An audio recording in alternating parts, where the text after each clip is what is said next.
眠りながら学べる日本の政治。このチャンネルでは、楽しみながら眠りにつける様々なコンテンツを投稿しています。ぜひ、チャンネル登録と高評価をお願いいたします。今回は、日本の政治についてまとめます。政治のトップである総理大臣が変わろうとしている今、もう一度政治について学び直し、日本の未来と向き合っていきましょう。政治について学校で習ったことを忘れてしまった人も、この動画を見終わった頃には、胸を張って自分の考えを持ち、投票できるようになっていることでしょう。今回も楽しみながらゆっくりと休んでください。第1章、イントロダクション。日本の政治体制について、まず、なぜそれが重要なのかを考えてみましょう。日本の政治は、私たち一人一人の生活に深く関わっています。例えば、仕事、学校、福祉、税金、道路の整備、すべては政治の決定によって変わります。つまり、政治がどう動くかによって、私たちの生活の質が左右されるのです。例え話、町内会のリーダーを決める話。これを町内会のリーダーを決める話に例えてみましょう。あなたの町内会では、ゴミの収集日を決めたり、掃除の日程を調整するリーダーが必要です。このリーダーは、町全体に影響を与える重要な役割を担います。リーダーを誰にするかを決めるのは、あなたを含めた町内会の住人です。もし、選挙に参加しなければ、他の人がリーダーを決め、あなたの意見は反映されません。日本の政治も同じで、選挙に参加しなければ、誰が国や地域を導くかを他の人が決めることになります。次に、日本の政治体制について詳しく見ていきます。まずは、三権分立の仕組みについてです。第2章、日本の三権分立の仕組み。日本の政治は、三権分立という大原則に基づいて運営されています。この言葉を聞いたことがあるかもしれませんが、どういう意味でしょうか。三権分立とは、行政、立法、司法の3つの機関が互いに監視し合い、権力の集中を防ぐ仕組みです。まず、行政は政府です。国の法律を実行し、日常的な政治を運営する役割を持っています。日本では内閣が行政の中心であり、総理大臣がリーダーとなります。次に、立法は法律を作る機関です。日本では国会がこの役割を担っています。国会は2つの議会、つまり衆議院と参議院からなり、国民の代表が集まって法律を議論し、決定します。最後に、司法は裁判所です。法律が守られているか、適正に運用されているかを判断し、法律に違反した人に対して裁きを行います。例え話、バランスを取るシーソー。この三権分立は、シーソーのようにバランスを取る関係です。どこか一方が強すぎると、全体のバランスが崩れてしまいます。行政、立法、司法のそれぞれが独立して活動し、互いにチェックし合うことで、権力の乱用を防ぎます。次は、国会の役割について詳しく説明していきます。衆議院と参議院がそれぞれどのような役割を果たしているのか、確認していきましょう。第3章、国会の役割。日本の政治において、国会は最も重要な機関です。国会は衆議院と参議院の2院から成り立ち、それぞれ異なる役割を持ちながらも、お互いにバランスを取り合っています。この二院制により、法律や政策が急激に進むことを防ぎ、慎重かつ公正な決定が行われるようになっています。衆議院の特徴。衆議院は国会の中で最も国民に近い機関とされています。衆議院の議員は国民の直接選挙で選ばれ、全体で465人います。任期は4年ですが、総理大臣の判断で衆議院は解散されることがあります。解散されると、全議員が職を失い、40日以内に総選挙が行われます。新しい選挙によって、再び国民が代表を選び、政治に対する信任を問い直します。これが解散総選挙と呼ばれるもので、総理大臣が自身の信任を問う一種の政治的な賭けです。総理大臣は内閣のトップであり、衆議院の解散権も持っています。しかし、解散によって新たに選ばれる議員たちの意向次第では、総理大臣自身が再選されないこともあります。これは、総理大臣が国民の信頼を維持するために行われる重要な仕組みです。例え話、町内会の代表選び。衆議院の解散を町内会の代表選びに例えてみましょう。ここでは、リーダーが総理大臣、住民が衆議院です。町内会のリーダーが住民全体の意見を聞きながら町の運営をしていきます。しかし、リーダーの決定に不満が出た場合、町内会はリーダーを選び直すことができます。これが衆議院の解散制度にあたる仕組みです。もし新たなリーダーが選ばれれば、町内会の方向性も変わる可能性があります。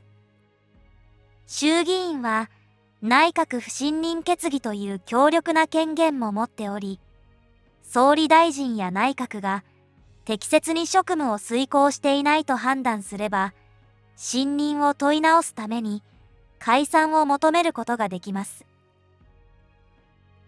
参議院の特徴。参議院は衆議院とは異なる役割を持っています。参議院は国政に対してより長期的な視点から慎重に政策を検討する役割を果たします。議員数は248人で6年の任期を持ち、3年ごとにその半数が改選されます。参議院には解散がないため、衆議院と比べて安定した議会運営が可能です。参議院の役割は法律や予算の再検討です。衆議院で決まった法案や予算案を慎重に審議し、もう一度その決定が適切かどうかを確認します。もし参議院が法案に反対した場合でも、最終的には衆議院の決定が優先されますが、参議院の審議は政策の細部まで検討するために欠かせないプロセスです。参議院はより冷静な議論が期待される場として設立されました。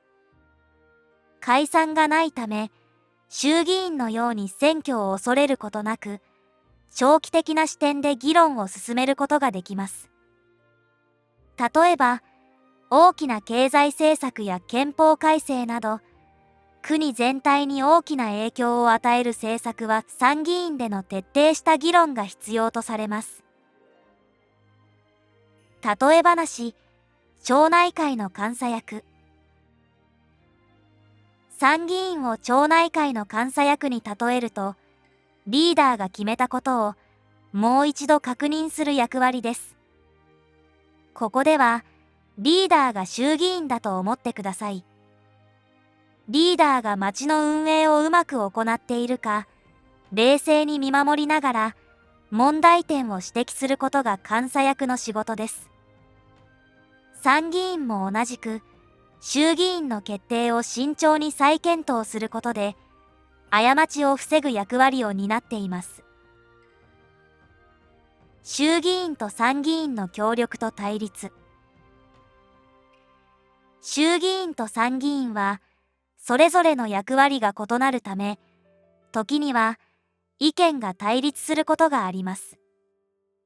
特に、重要な法律や予算案の審議では、衆議院と参議院で異なる結論が出ることもあります。しかし、この対立は日本の政治にとって重要な要素です。衆議院の迅速な決定に対して参議院が慎重に再検討することで急激な政策の変更を防ぎ、国民にとってより適切な政策が実行されるようにしています。もし両院で意見が一致しない場合、最終的には衆議院の決定が優先されます。しかし、参議院の意見も無視されるわけではなく、政策の改善や修正が行われることが多いです。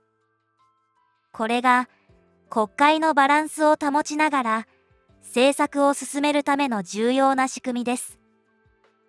次は、衆議院と参議院、それぞれの選挙制度について詳しく説明します。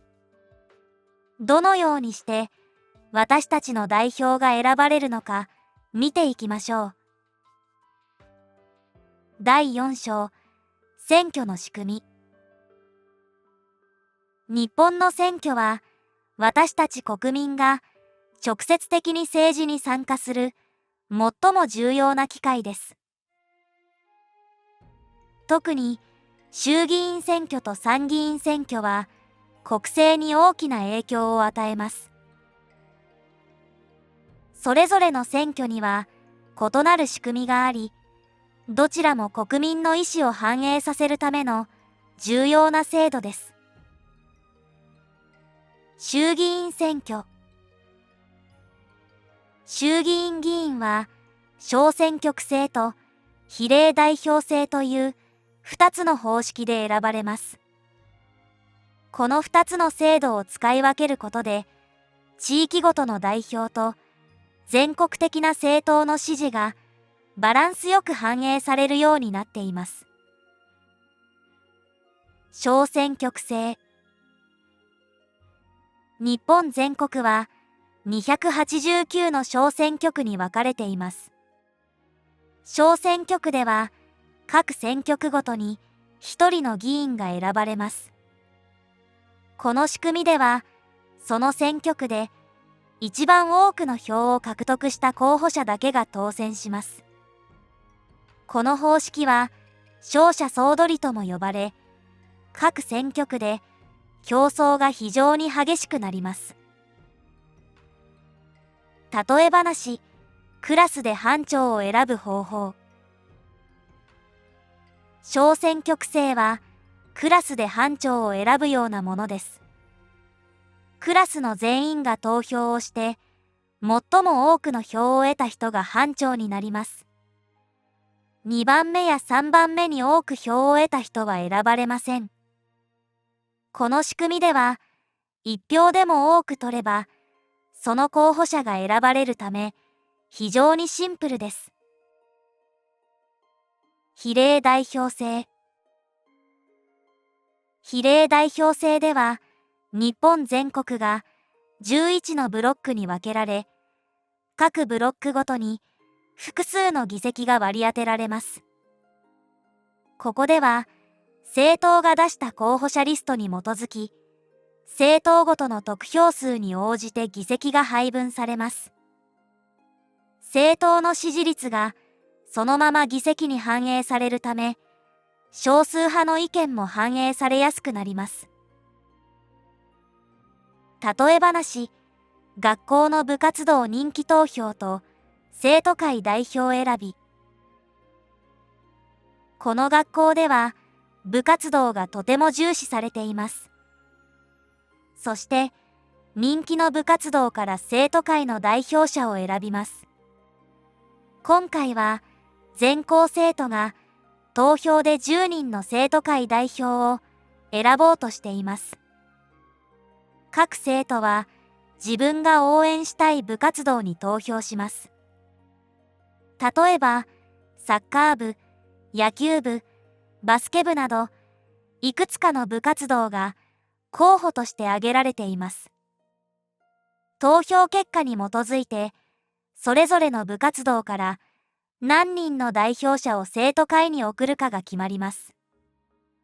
サッカー部が一番人気で、全体の 40% の票を獲得したとしましょう。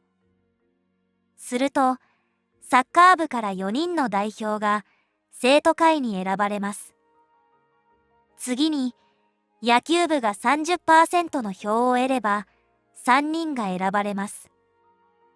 そして、バスケ部が 20% なら2人が選ばれ、最後に他の部活動が 10% の支持を得れば1人が選ばれます。この仕組みの良いところは、大きな部活動だけでなく、小さな部活動も一定の支持を得れば、生徒会に代表者を送り出せることです。つまり、みんなの意見が公平に反映されるのです。比例代表制とは、このように得票率に応じて議席を分配する選挙の仕組みです。選挙に参加した政党が得た票数に応じて、議席が公平に割り当てられるため、国民の多様な意見がしっかりと反映されます。この方法により、多数派だけでなく、少数派の意見も国会に反映されやすくなります。参議院選挙。参議院の選挙では、選挙区選挙と全国比例代表選挙の2つの方式が採用されています。選挙区選挙。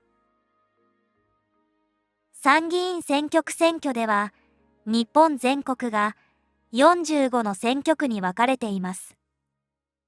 選挙区ごとの人口によって、各選挙区で選ばれる議員の数は異なります。例えば、東京都のような大都市では、多くの議員が選ばれ、人口の少ない県では、少数の議員が選出されます。全国比例代表選挙。比例代表制の一部として、参議院選挙では、全国を一つの選挙区とし、国民が政党に投票します。この投票により、政党の得票数に応じて議席が配分されます。この制度により、全国的な支持を得た政党が議席を得られる仕組みとなっています。総裁選とは、総裁選は自民党の党内で行われるリーダー選びです。総裁に選ばれた人物は、自動的に内閣総理大臣の候補となり、国会の支持を得て総理大臣に就任します。総裁選は党員と国会議員が投票で決定しますが、一般の国民は直接投票できません。総裁選は政策論争やリーダーシップの能力が試される重要な選挙です。例え話、リーダーの選び方。総裁選は会社の社長を選ぶようなものです。社員たちが投票して、誰が次のリーダーにふさわしいかを決めます。リーダーが選ばれると、その後の会社の方針や未来が大きく左右されます。現在の日本では、自民党内で選ばれた総裁が日本の総理大臣として国全体を導く役割を果たします。総理大臣の決まり方。日本の総理大臣は国会での投票によって選ばれます。総理大臣に選ばれるのは多くの場合、衆議院で多数を占める政党のリーダーです。例えば、現在の日本では自民党が多数を占めているため、総裁選で選ばれた自民党のリーダーが総理大臣候補として国会に推薦され、衆議院と参議院で投票が行われます。もし、衆議院と参議院の意見が一致しない場合でも、最終的には衆議院の決定が優先されます。これにより、総理大臣が正式に選出され、内閣を組閣して日本の政治を指揮することになります。例え話、リーダーから代表へ。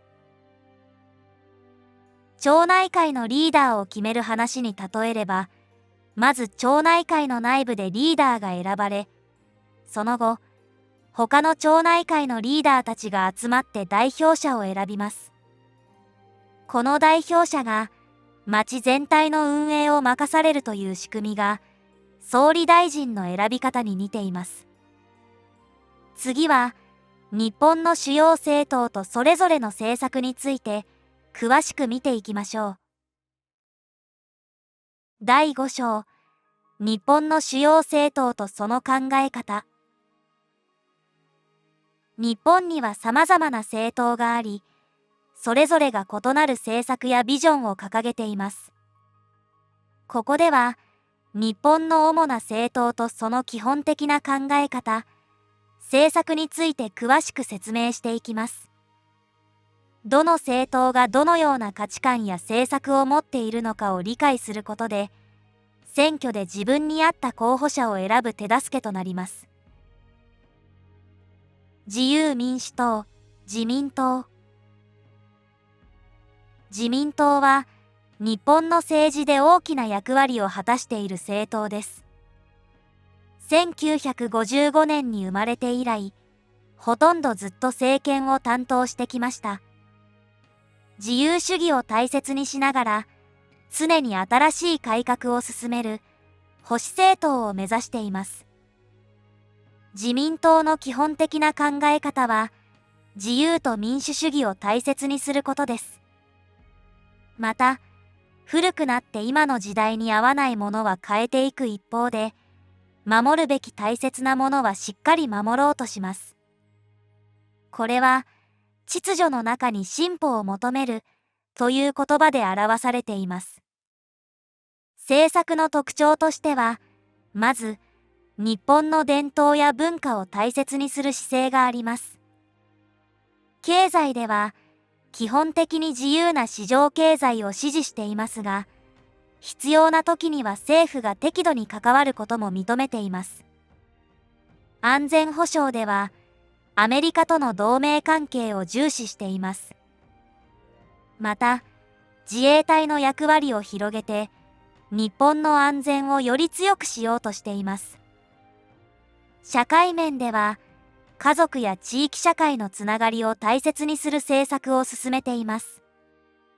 自民党の組織は、党総裁を頂点とする階層的な構造になっています。国会議員たちで構成される両院議員総会という重要な会議があり、ここで大きな決定がなされます。また、全国各地に支部があり、地方でも活発に活動しています。自民党は1955年の結党以来、2009年から2012年までの短い期間を除いて、ほぼ一貫して政権を担当してきました。この長い期間、日本の政治、経済、社会の在り方に大きな影響を与えてきたのです。このように自民党は戦後の日本の歩みと深く結びついており、今日の日本の姿を作り上げるのに大きく貢献してきました。時代とともに変化を遂げながらも、基本的な理念を保ちつつ、日本の政治をリードし続けている政党なのです。例え話、伝統を重んじる家族。自民党は、長い歴史と伝統を大切にする家族のような存在です。家族の規律や価値観を守りつつ、時代に合わせた新しい方法を取り入れて、家族全体が豊かになるように努めています。立憲民主党。立憲民主党は日本の主要な野党の一つです。2017年に生まれた比較的新しい政党で、自由と多様性を大切にしています。憲法を守ることを重視し、みんなで話し合って決める政治を大切にしています。経済では格差をなくし、人を育てることに力を入れようとしています。エネルギーについては、原子力発電所をなくす社会を目指しています。また、男女平等や多様な生き方を認める社会を作ろうとしています。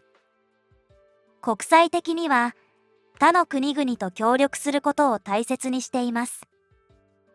そして、未来の世代のことを考えて、責任ある行動をしようとしています。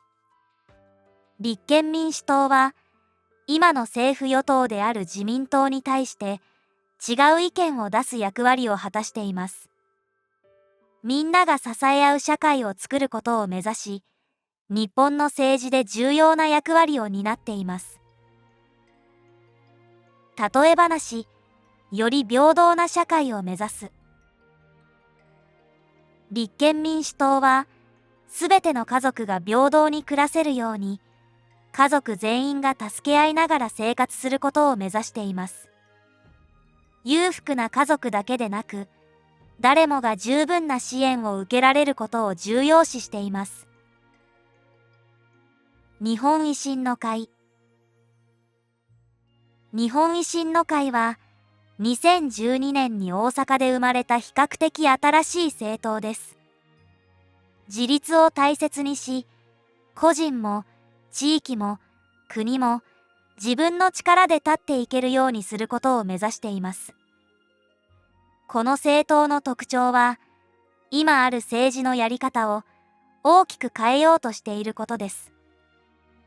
例えば、国会議員の数を減らしたり、給料を下げたりする身を切る改革を提案しています。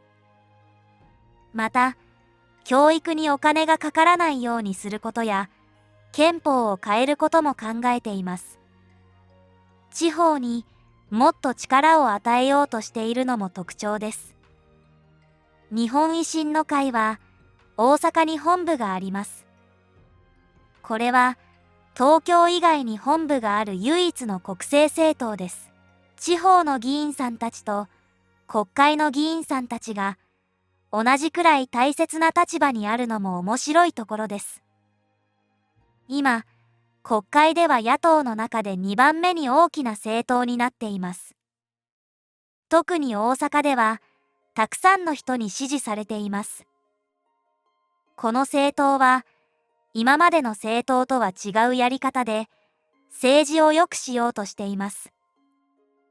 新しい考え方で、日本の政治に大きな影響を与えようとしている政党なのです。例え話、変化を求める家族。維新の会は、家族が新しい挑戦を恐れず、常に変化を求めて前進していくような存在です。家族の中でも革新的な考えを取り入れ、未来の成長を目指しています。公明党。公明党は、1964年に生まれた政党です。大衆と一緒にという考えを大切にしています。人々の暮らしを良くすることと平和を守ることを重視しています。この政党の特徴は真ん中の立場をとっていることです。極端な考えではなく、バランスの取れた政策を目指しています。公明党が力を入れている政策には、平和な外交を進めること、子育て支援を充実させること、教育にお金がかからないようにすること、そして環境を守ることなどがあります。今、公明党は自民党と一緒に政府与党として国の政治に参加しています。時には自民党の考えを少し変えるように提案することもあります。公明党を支持している人たちの中には、創価学会という団体の人たちが多くいます。特に関西地方で人気がある政党です。このように、公明党は人々の生活を良くすることと、平和を守ることを大切にしながら、バランスの取れた政治を目指している政党なのです。自民党と共に政治を進めながら、時には違う意見を出して、より良い政治を作ろうとしています。例え話、地域と共に歩む。公明党は、地域の人々が助け合いながら、すべての住民が幸せに暮らせるように協力する家族のような存在です。弱者を支えることで、全体の幸せを追求しています。日本共産党。日本共産党は、1922年に生まれた長い歴史を持つ政党です。みんなが平等で幸せに暮らせる社会を目指しています。お金持ちと普通の人の差が大きすぎる世の中を変えたいと考えています。この政党の特徴は、平和をとても大切にしていることです。日本国憲法の9条を守り、戦争につながることに反対しています。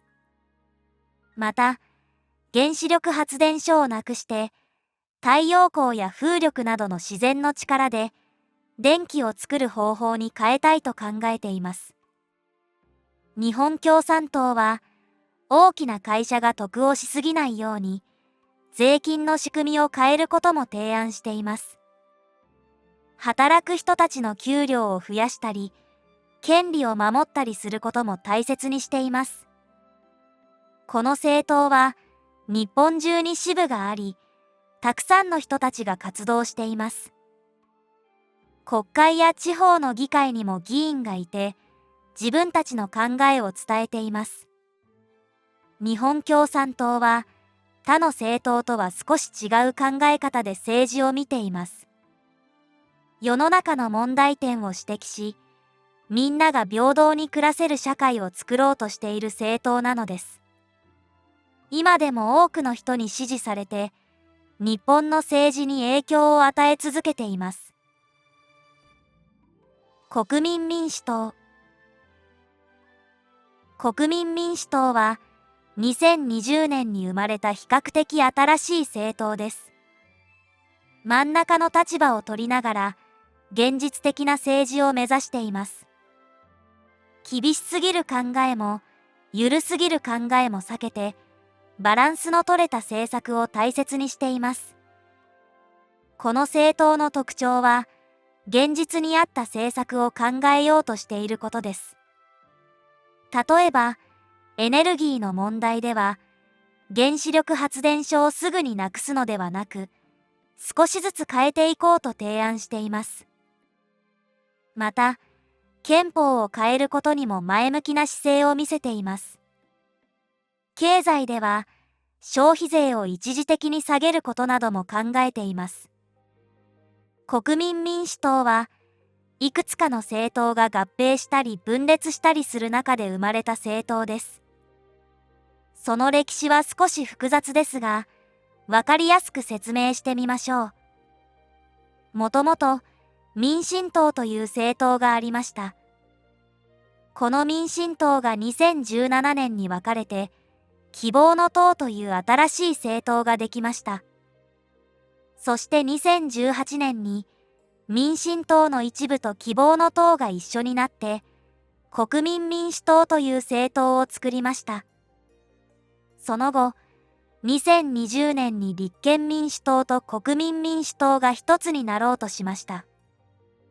ですが、全員が賛成したわけではありません。一緒になることに反対した人たちが、今の国民民主党を作ったのです。つまり、今の国民民主党はいろいろな政党の歴史を背負っています。民進党や希望の党、そして前の国民民主党の考え方を受け継ぎながら、新しい道を歩もうとしているのです。このような複雑な成り立ちがあるからこそ、国民民主党は幅広い考え方を持っています。保守的な考えの人もいれば、リベラルな考えの人もいます。そんないろいろな考えを持つ人たちが集まって、現実的な政治を目指しているのが、今の国民民主党なのです。れいわ新選組。れいわ新選組は、2019年に山本太郎さんという人が作った新しい政党です。普通の人たちの力で政治を変えようという考えで生まれました。この政党の特徴は、大きな会社や団体に頼らず、たくさんの人たちの小さな協力で運営していることです。お金持ちや力のある人たちではなく、普通の人たちの声を大切にしようとしています。れいわ新選組が力を入れている政策には、消費税を減らすこと、働く人の給料を増やすこと、原子力発電所をなくすこと、平和な日本を守ること、そして病気や困った時に助け合える社会を作ることなどがあります。この政党は、選挙で少しずつ議席を増やしています。特に、体が不自由な人や若い人たちから支持されているようです。今は、国会に8人の議員がいて、少しずつ影響力を広げています。SNS などのインターネットをうまく使って、多くの人に考えを伝えようとしています。れいわ新選組は、今までの政治のやり方を変えて、もっと普通の人たちの声を大切にする政治を目指している新しい政党なのです。例え話、すべての家族を大切にする家。れいわ新選組は、家族の中で特に困っている人々を優先的に助けようとする家族のようです。貧困や障害を抱えた家族のメンバーが安心して暮らせる環境を作り、全体の幸福を高めることに重きを置いています。これで主要政党の紹介は終わりです。それぞれの政党がどのようなビジョンを持っているのかを理解することで、あなたが選挙に参加する際に一つの判断材料となります。次は、日本が直面している課題と、それに対する各政党の対応について詳しく見ていきましょう。第6章、日本が直面する主な課題と政党の対応。日本には経済、社会、外交に関する多くの課題があり、それぞれの政党が異なるアプローチで解決を目指しています。ここでは、日本が直面する重要な課題と、それに対する主要政党の立場について説明します。経済政策。日本経済は、低成長、デフレ、財政赤字など、多くの課題を抱えています。また、格差問題や少子高齢化による労働力不足も深刻な問題です。これらに対して各政党は異なるアプローチをとっています。自民党。自民党は経済成長のための規制緩和や財政健全化を推進。税制改革や企業への支援を通じて国内外の経済競争力を高めることを目指しています。また、インフラ投資やデジタル化の推進を通じた成長も重視しています。立憲民主党。立憲民主党は分配重視の経済を掲げ、最低賃金の引き上げや非正規労働者の待遇改善に注力。中小企業や低所得者層への支援も強化し、社会の格差を是正することを目指しています。また、環境に配慮したグリーン経済への転換も推進しています。日本維新の会。日本維新の会は、増税反対を強く打ち出し、特に消費税率の引き下げや法人税の見直しを提案。経済の自由化を進め、規制を取り除くことで企業の成長を支援するとしています。中央から地方へ権限を移譲し、地域経済の活性化を目指しています。公明党。公明党は、消費税減税や低所得者支援を重視。特に、中小企業や家計支援に力を入れ、経済的弱者への配慮を強化しています。少子高齢化と人口減少。日本は急速な少子高齢化によって労働力不足や社会保障費の増加といった問題に直面しています。これにより国全体の経済力が低下し、地域社会の存続も脅かされています。自民党。自民党は子育て支援や移民受け入れの議論を通じて人口減少への対応を模索。特に保育環境の整備や育児休業の充実を進める一方、出生率向上のための施策も強化しています。立憲民主党。立憲民主党は、教育の無償化や労働環境の改善を重視し、特に働きやすい環境づくりを推進。少子化の主因として、若者の経済的負担を減らすための政策を強化しています。日本維新の会。日本維新の会は、出産・育児支援の拡充や、地方での子育て環境の改善を提案。さらに、都市部への人口集中を避けるための政策を推進し、地方分権を通じて地域ごとの人口減少対策を強化します。公明党。公明党は、高齢者ケアと家族支援を拡充。特に、介護や年金制度の強化に注力し、すべての世代が安心して生活できる社会を目指しています。憲法改正と安全保障。日本の憲法改正、特に第9条に関する議論は、長年にわたる重要なテーマです。また、北朝鮮や中国などの安全保障上の脅威が増す中、日本の防衛力強化も焦点となっています。自民党。自民党は、憲法改正を進める姿勢を示しており、特に第9条に自衛隊の明記を主張。防衛力を強化し、現行の憲法で不十分とされる国防の体制を見直します。また、日米同盟の強化を通じて、日本の国際的な役割を高めることを目指しています。立憲民主党。立憲民主党は、憲法第9条の堅持を掲げ、平和主義を重視しています。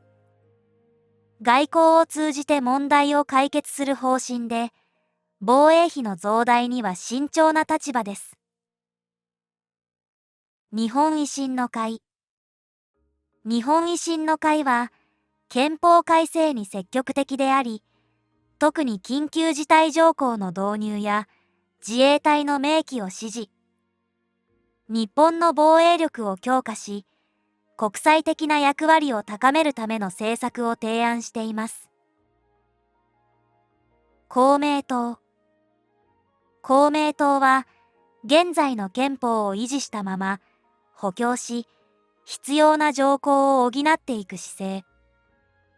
特に、軍備拡張や海外派遣には反対の立場をとっていますが、現実を考慮しつつ、中道的な立場を保っています。教育と若者支援。日本の教育制度や若者支援は、少子化対策や未来の労働力育成において非常に重要です。特に、高等教育の負担軽減や労働環境の改善が求められています。自民党。自民党は、教育のデジタル化や職業訓練の充実を進め、労働市場の変化に対応した若者支援を推進。また、教育機関の質向上を図り、国際競争力の強化も目指しています。立憲民主党。立憲民主党は、高等教育における学費無償化や、教育格差の是正を掲げています。教育への投資を増やし、すべての子どもが平等に学ぶ権利を享受できる社会を目指します。日本維新の会。日本維新の会は、高等教育の無償化や、スキル教育の推進を提案。特に、若者が自由に学べる環境を整え、労働市場への参入をスムーズにするための政策を強化しています。公明党。公明党は、奨学金制度の強化や、若者の就職支援を充実させる政策を推進。教育の質の向上を通じて、すべての若者が未来を切り開く力を持てる社会を目指します。エネルギーと環境問題。日本は、エネルギー自給率の低さや、気候変動への対応など、環境問題に対して重要な課題に直面しています。特に、原子力発電の再稼働や再生可能エネルギーの推進が焦点です。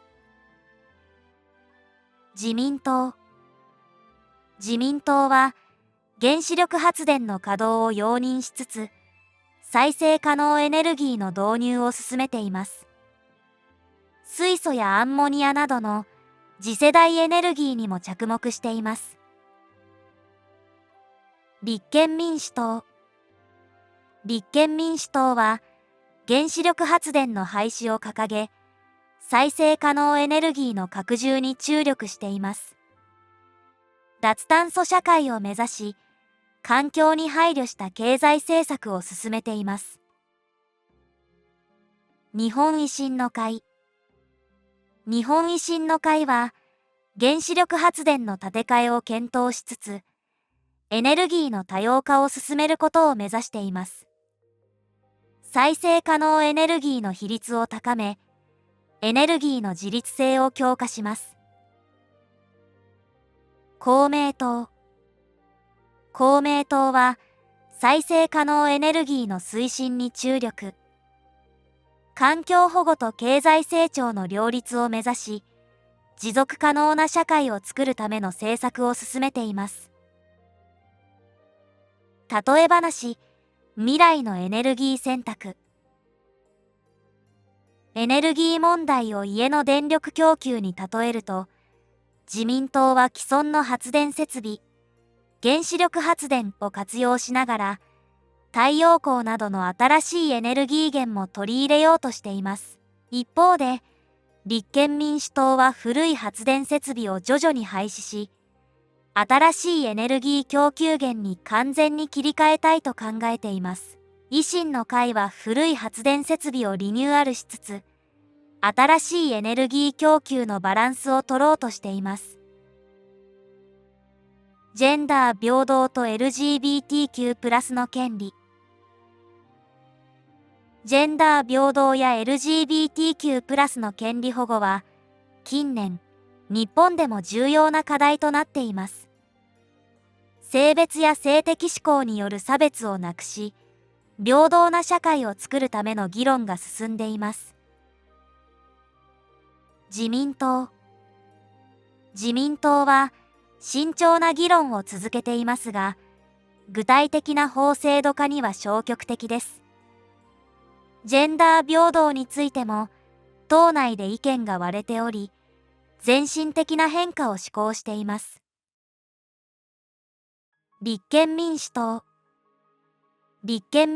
は、LGBTQ+ の権利法制化を強く支持し、すべての人々が平等に生活できるよう、差別禁止法の導入を推進、ジェンダー平等も積極的に進めています。日本維新の会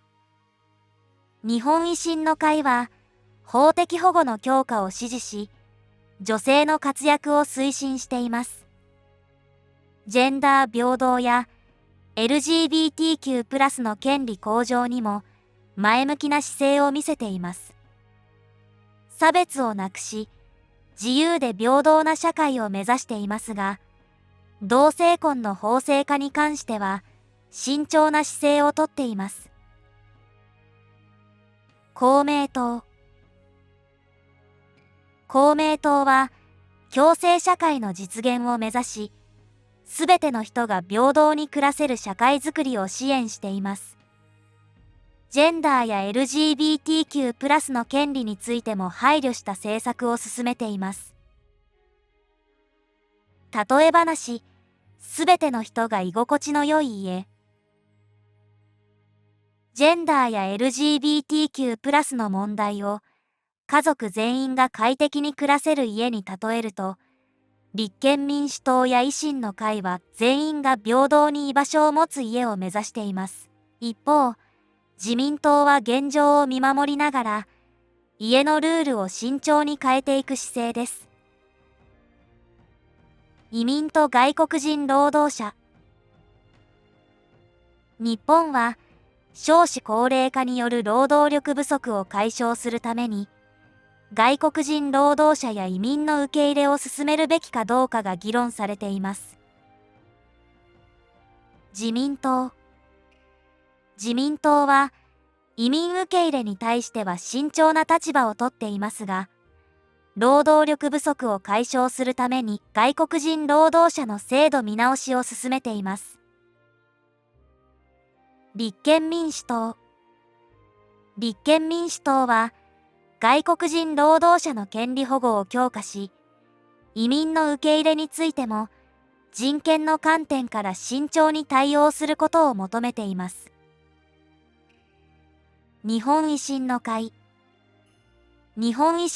は、労働力不足を解消するため、移民政策を積極的に検討。外国人労働者の受け入れを拡大し、国内経済の活性化を図ります。公明党は、共生社会を目指し、外国人労働者の支援や受け入れに対して前向きな立場です。特に、日本社会に円滑に適用できるようなサポート体制を強化しています。例え話、新しい家族を迎える村。外国人労働者や移民の受け入れを村に新しい住人を迎える話に例えると、自民党は新しい住人を慎重に迎え入れ、維新の会は積極的に新しい住人を受け入れようとしています。公明党は、新しい住人が村にすぐに馴染めるよう、サポート体制を整えています。最後に、まとめとして、これまでの内容を振り返り、日本の政治に対する理解を深めるための最終章に進みます。第7章、まとめと未来への展望。これまで、日本の政治体制、主要政党、そして日本が直面する課題と各政党の対応について説明してきました。これらの内容を理解することで、私たち一人一人がどのように政治に関わり、どういった未来を目指していくのかが見えてきます。日本の政治体制を振り返る。まず、日本の政治体制は、三権分立によって行政、立法、司法が互いにバランスを取りながら国を運営する仕組みです。特に国会は、衆議院と参議院からなる二院制を採用しており、それぞれが異なる役割を果たします。衆議院は迅速に国民の声を反映する場として、参議院は慎重な議論を行う場として機能しています。選挙を通じて、私たちは自分たちの代表を選び、政策を形作る役割を果たします。特に、衆議院選挙や参議院選挙を理解し、積極的に参加することが、日本の政治を自分たちの手で変えていくための第一歩です。日本の課題と未来の展望。日本は、少子高齢化、経済成長の停滞、憲法改正、ジェンダー平等、エネルギー問題など、多くの課題に直面しています。これらの課題に対して、各政党が様々な解決策を提示しています。どの政党があなたの価値観や未来のビジョンに近いかを理解し、それに基づいて選挙に参加することが重要です。未来への選択。最後に、日本の未来を決めるのは、私たち一人一人の意思です。選挙を通じて、自分の意見を反映させることが、国の進む道を決定づけます。たとえ一票でも、その一票が集まることで大きな力となり、未来を変えることができるのです。例え話、家族で考える未来の道。日本の政治を家族会議に例えると、未来の道をどの方向に進むかは家族全員で決めることが重要です。一人一人の意見を聞き、全員が納得する方向に進むことで、家族全体が幸せになる道を選ぶことができるのです。これで日本の政治体制と課題についての解説は終了です。これを機に、次の選挙では、あなた自身がどの政党や候補者を支持するか、しっかり考えて投票に参加してみてください。今回も最後までご視聴いただき、ありがとうございました。それでは、おやすみなさい。